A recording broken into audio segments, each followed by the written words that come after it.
Satan, His Personality, Power, and Overthrow, by E.M. Bounds. Chapter 14, being read by Peter John Parisi, also known as Brian Dean. Exposed Positions continued. My soul, be on thy guard. 10,000 foes arise. The host of sin are pressing hard to draw thee from the skies. O watch and fight and pray. The battle never gives over. Renew it boldly every day, and hope divine employ.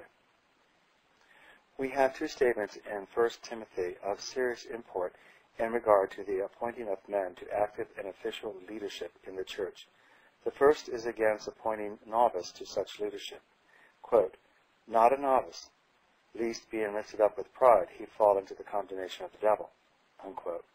To press young converts to the front, to put immature ones into spiritual leadership, is to blind and puff with pride. It is to put the young converts in an exposed place where he readily falls into the condemnation into which the devil fell through the blinding efforts of pride. This is a text which, by its reminiscible reference, is of much value, giving, as it does, credence to the Church's almost universally received opinion that the devil fell through pride, its aspiring and blinding and blasting effects.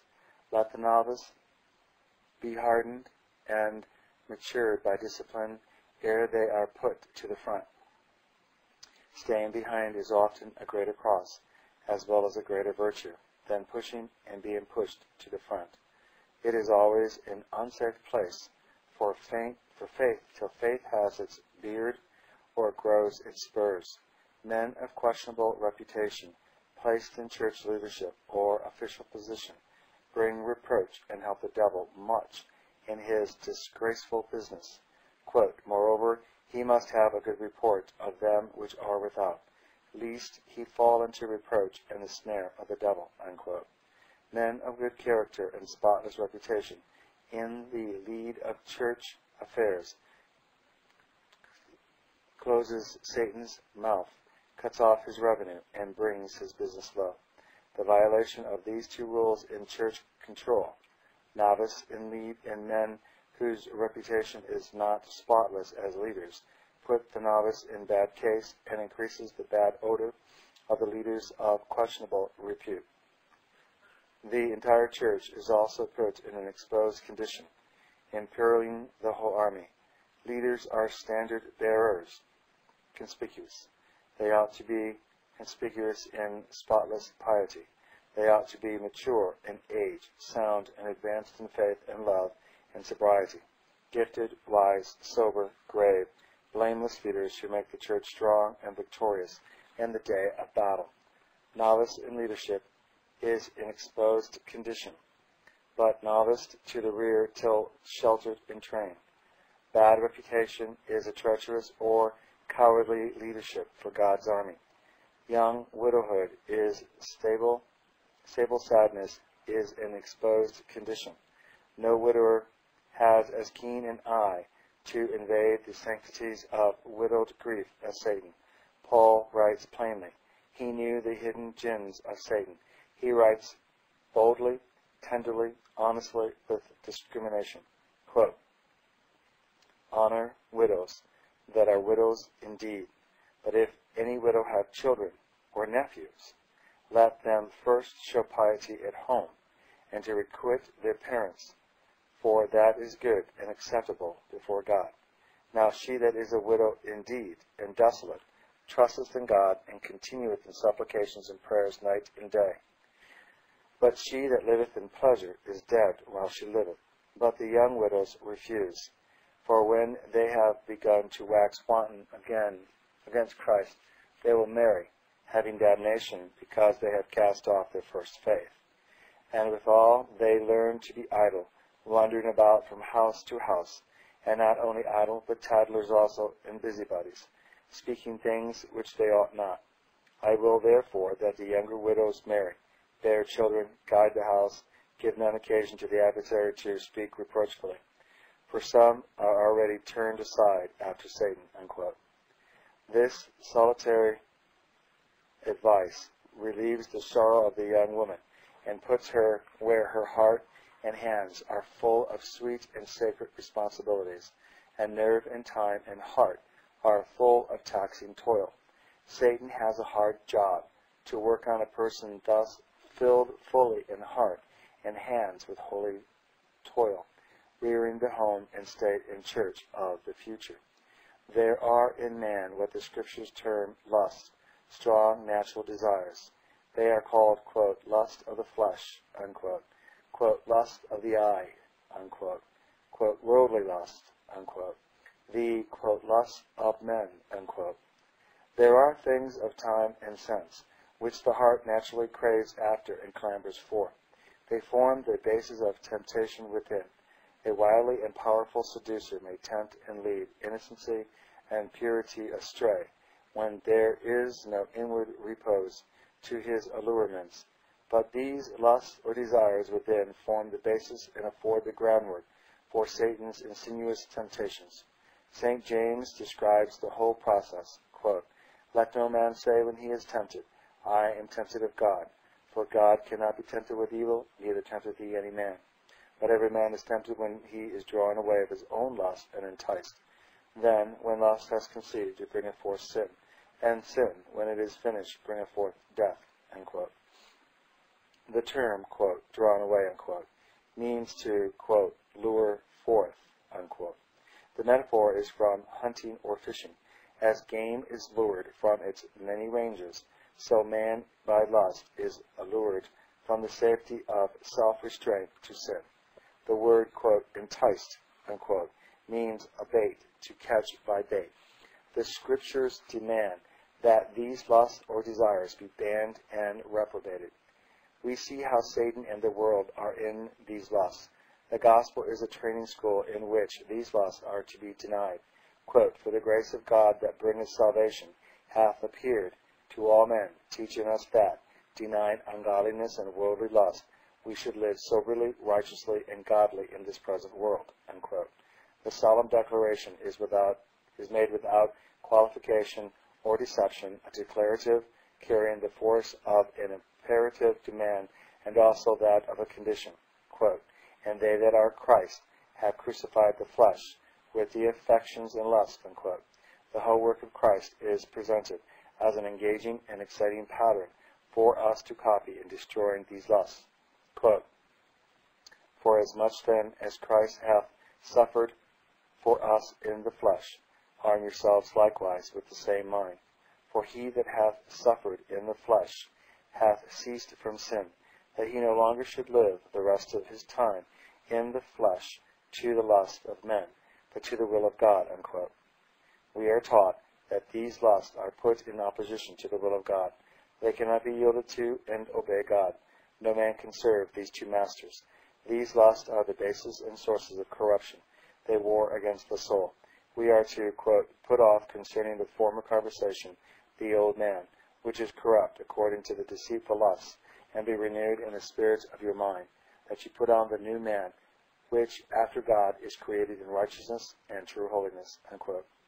The war with Satan is much concerned about these lusts. These lustings after the things of time and sense are not wholly destroyed when we are converted to Christ. They are broken in power, enfeebled more or less, but the remains, the roots of these, are there.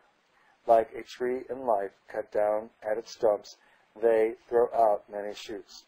If we allow these shoots to remain, they will keep Satan in his work. They who are content to leave the remains of these lusts in them will be hampered by internal conditions. To allow sin or the tendency to sin to remain in us is as fatal as the leaving of the remains of the original natives in the land of Canaan was fatal to the piety, peace, and prosperity of Israel. God's command to Israel was that those nations were to be destroyed completely so as to leave neither root nor branch. Israel's failure to do this was the source of untold evil to them. Exposed conditions, these remaining lusts are, as much so as the remains of a decayed and broken tooth are the exposed conditions of toothache or neurology. So we are charged, quote, For if ye live after the flesh, ye shall die. But if ye through the Spirit do mortify the deeds of the body, ye shall live. Unquote. In another text, we have these words, quote, they that are Christ have crucified the flesh with its affections and lusts, unquote. Quote, lust, unquote, is the larger word in Scripture, including the whole world of active lust and desires.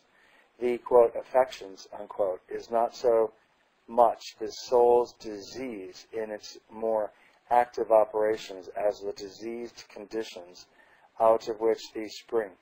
The lusts spring from the passions and are nourished by them. They deserve the same punishment as the flesh. All, the flesh, the lust, the affections, are crucified. This puts the Christian in the best fortified condition to resist the attacks of the devil. With these lusts remaining, he is but half-armed and wholly exposed. Low aims in a spiritual life, satisfaction and quiescence in present conditions and attainments is exposed condition. The devil may visit the highlands and mountain ranges of spiritual elevation, but he makes his home in the lowlands. He will attack the strongest, maturest giant form of piety, but he works his havoc and gains his spoils where the Christian slumbers in the cradle of spiritual babyhood. There is no safety but in high aims, strenuous effort, and constant advice. It is on the field of low aims and satisfied results that the devil wins his chief victories. A spiritual growth, constant and sure spiritual development, is the surest safeguard against Satan's wiles, assaults, and surprises. Constant growth is all eyes and all strength. Satan never finds it asleep, drowsy, nor weak. Onward, upward is the great battle cry. Constant advance is the steel armor in the fight with the devil. Israel lost Canaan by not possessing Canaan. Satan has all the vantage ground when we do not maintain the aggressive. When the Bible sounded the declaration call, quote, let us go on unto perfection, unquote, it was seeking to arouse the church, which had lost immediately in the vigor, manliness, and fighting ability of Christian character by feeding on milk and indulging in the lazy luxury of being children. It raises a standard and marks a point for them to gain. The point is far ahead, but it is a real point, as real as the point at which their steps have been stayed by a ruinous stay. They are called out of the cradle and away from the nursery to the strength, conflicts, and perfection of a royal manhood. The effigy on Wesley by a great writer of being, quote, the first of the theological statements, unquote, statements, pays him no high compliment, but his spiritual perception, the man of open divine vision, is his highest eulogy. And this is evident by the fact that he re-echoed the trumpet call of the Bible and sounded it on every key and in every refrain and sought to stir into a forward movement the church and quicken its members to seek an advanced position which had not only dropped out of their experience but out of their hopes and creeds. God gives religion in its beginnings, and these beginnings are glorious. But to be content with the beginnings of religion is to forfeit not only its possibilities, but is to leave us open, naked to Satan, a prey to his schemes. Additions to our spiritual capital are the conditions of sovereignty and of the retaining of the capital, and is a victory over the devil as well. To stand still in religion is to lose it. To enter into camp at regeneration is to forfeit regeneration grace. To stop at any other transitional advanced station is to go backwards. The weakness of man is inconsistency to a great aim. The drafts of a long and exhaustive strain are intolerable. We are willing to pay the cost of nerves for a great temporal success, but the price is too dear for religious success. The tendency in religion is to be satisfied with rudiments and to die in infancy. Teething time is a perilous time for spiritual babes. The great sin of the Israelites was hugging the shores and not going up to possess the land. The marvelous glory of their entrance into Canaan paled in the lethargic intimacy of their after advance. A stopping, standing still, a non-growing, non-fighting condition is a position fully exposed to Satan. Many run well, fight well, but at some point their running and fighting cease. At once spiritual development is arrested and the devil moves at once to an easy victory. This spiritual arrest may be at the initial steps or stages of spiritual life. The raptures and triumph of the first stages may arrest advance and cause a standstill while the cradle is not out of sight and the steps are unsteady by baby toddling. It is true that Paul calls the Corinthian saints baby saints, but this was the point where their saintship turned back to carnality and lost its odor, sanctity, and strength.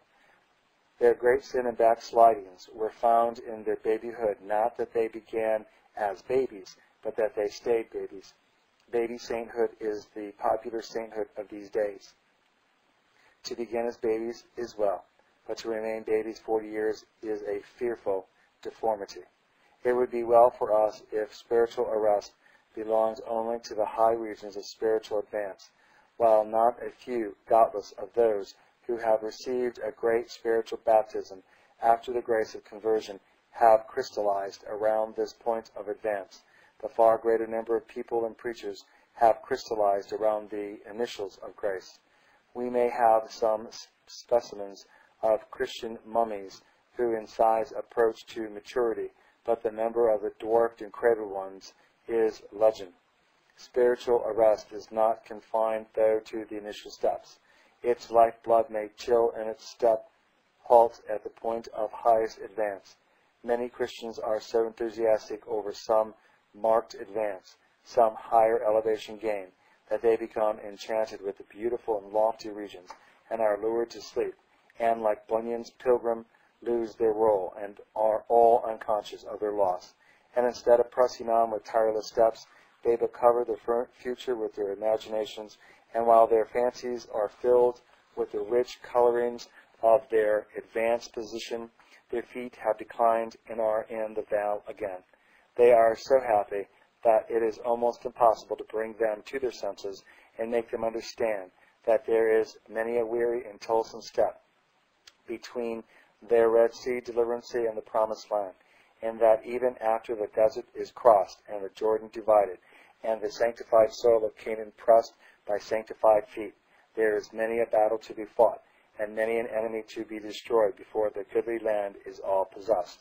A singing and shouting sanctification is good, but if it is not joined with a marching and fighting sanctification, it will sing and shout itself as thin as a ghost and as dry as a chuck.